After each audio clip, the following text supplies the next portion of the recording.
Well, hello again, it's Trudy here from Hot Patterns with the fourth and final part of our rather wonderful sew-along. And our sew-along this time has been dealing with our athleisure Sunday morning sweatpants pattern.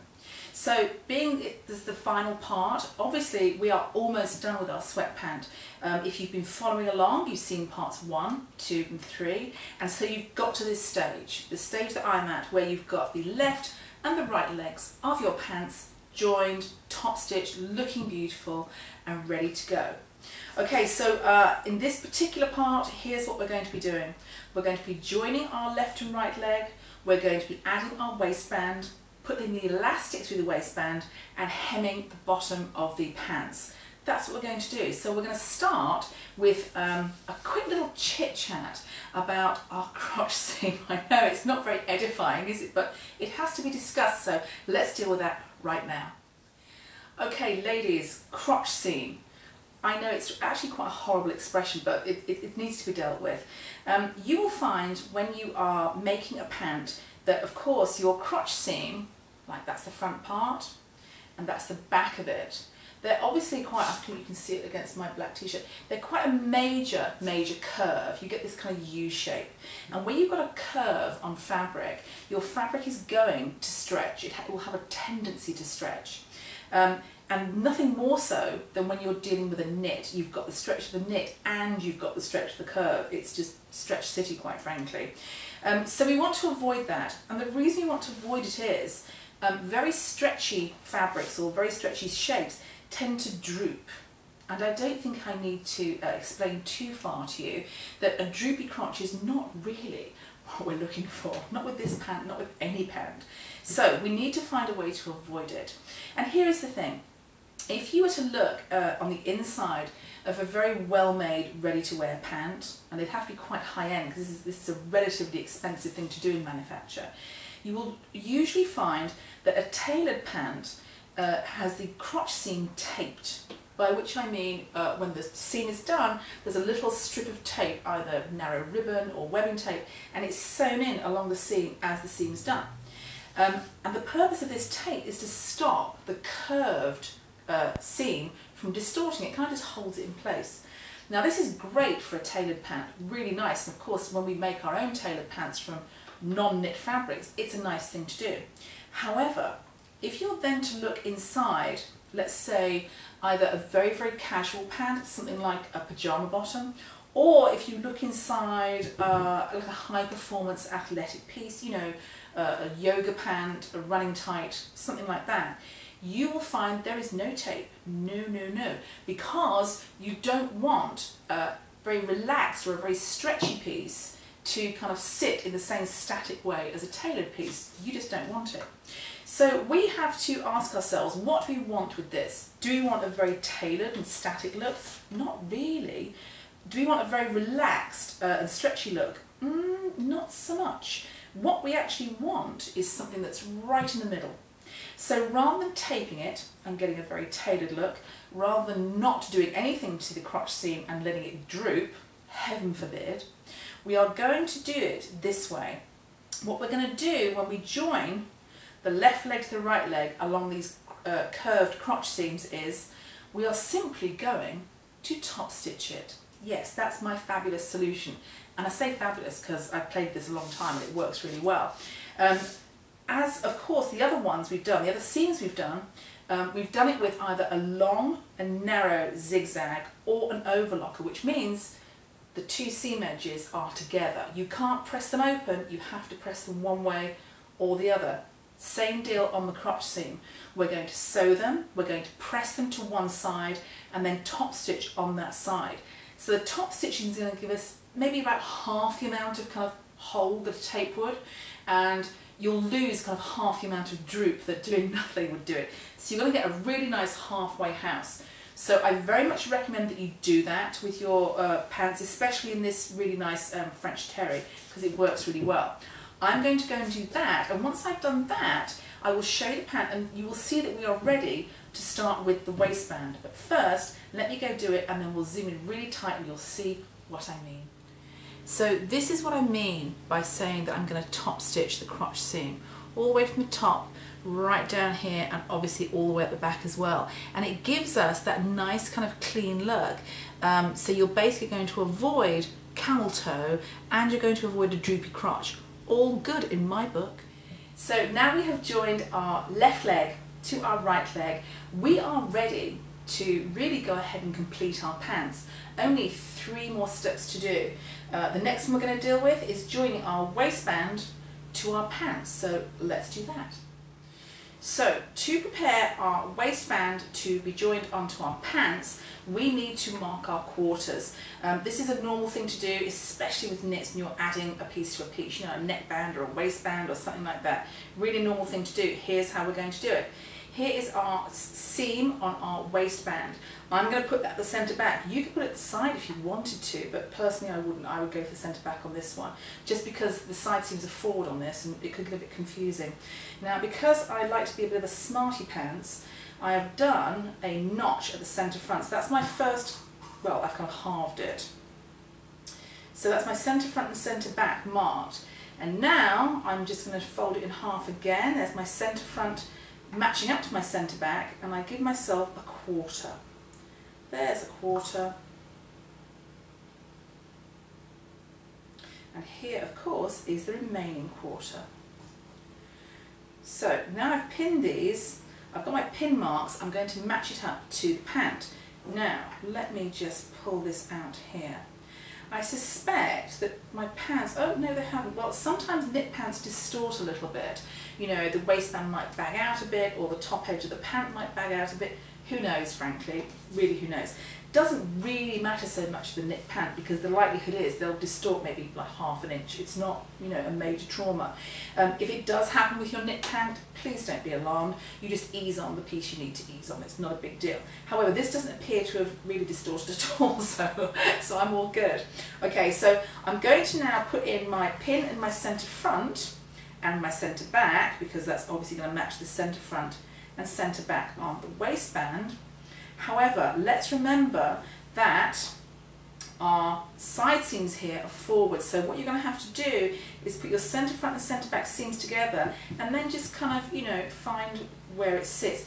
It's going to be about 2 inches away from the seam, depending of course. So that's going to be my next quarter, and I'll do the same thing on this side here.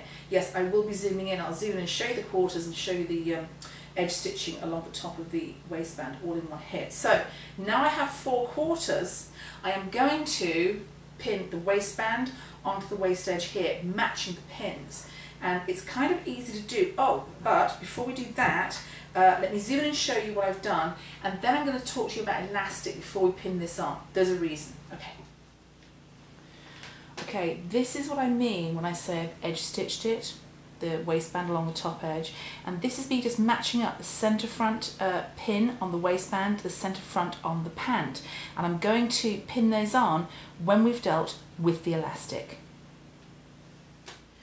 Okay, so now we've had a sneaky peek at our lovely waistband. We're going to quickly deal with the elastic. You kind of have to do these sort of together. Now the elastic I've got is not 2 inches. I'm going to say it's about 1.5 inches. The waistband allows for 2 inches, so I have to bear that in mind when I'm pinning it on. I have to either trim off from my raw edge of my waistband or just sort of step it off when I'm pinning it so it doesn't align perfectly with the edge of the waist. Either way, I need to make sure it fits, so I'll just drop it in there and put a little pin line. So yeah, I'm going to take probably, because don't forget I've edge stitched the top of the waistband too, I'm going to take probably, I'm going to say 1/4 inch off the bottom of the waistband to just make it fit. But that's not the tricky bit at all. Well, actually none of them's tricky parts, but we'll see. What you need to do before you do this is you need to decide on your length of elastic you're going to use. And if you remember, back in part 1, I explained to you you'd need very, very soft elastic. Elastic like that, that's really, really got good stretch and recovery. And this one, I believe, is pyjama elastic. That's what it's sold as. So that's perfect, because you know that pyjamas are designed to be a pant that's pulled on over your hips, but they sit on your waist. So a pyjama pant elastic is going to be the very thing for these. So here's what you have to do. And I would start off by putting a large safety pin in one end. Again, reasons. And I'm going to just show you quickly on this rather terrible stand. Don't buy one of these, they're awful. But anyway, it needs to go around your waist and it needs to sit quite comfortably. By comfortably, I mean it needs to kind of be, you know, snug-ish. You know, so it kind of does that if you do that against the stand. And so once you've got it to there, I'm going to use my trusty safety pin to pin these two, or pin this part together. Just roughly, it doesn't need to be perfect at all, I just need to get it together like that. And then I need to make sure that I can get it down over the hips, and I can, so we're all good. So you would do that on you. You do it around your waist, make sure you can get it down to your hips. Once you've done that, unpin and make a kind of note or a mark where it finishes. That finishes there, at that part there. So that's my waist elastic. Add an inch and then trim it. And that's your waist elastic ready to go. So you've got your waist elastic done. It's got to be snug and neat on your waist, not tight. You know, but it needs to stay there. But you need to be able to pull it down over your hips. So if your elastic is quite rigid, you may well have a problem doing that. Definitely go for soft elastic. So now I've worked out how much elastic I need, and I've worked out the width that my waistband needs to be trimmed to. This isn't a usual thing, but you never know. I'm going to join my waistband to my pants, and I'm going to do it so that I have a gap in my stitch line. And the gap I'm going to leave about 4 inches, 2 inches either side of my centre back seam, because that's the part that I'll go in with my elastic and thread it through. So I'll join the waistband and I'll show you how I'm going to thread it through. Okay, so I have, as we did earlier, prepared my elastic. My elastic is ready to go in. I've got my safety pin on the end, and yes, I will be showing you how to do this very, very close up.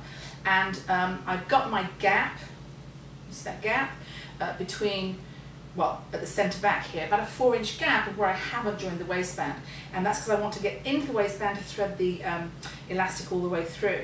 So here is my pants so far. I haven't finished any of the edges along here. I'll do it all in one hit, and I will do that once it's been tried on.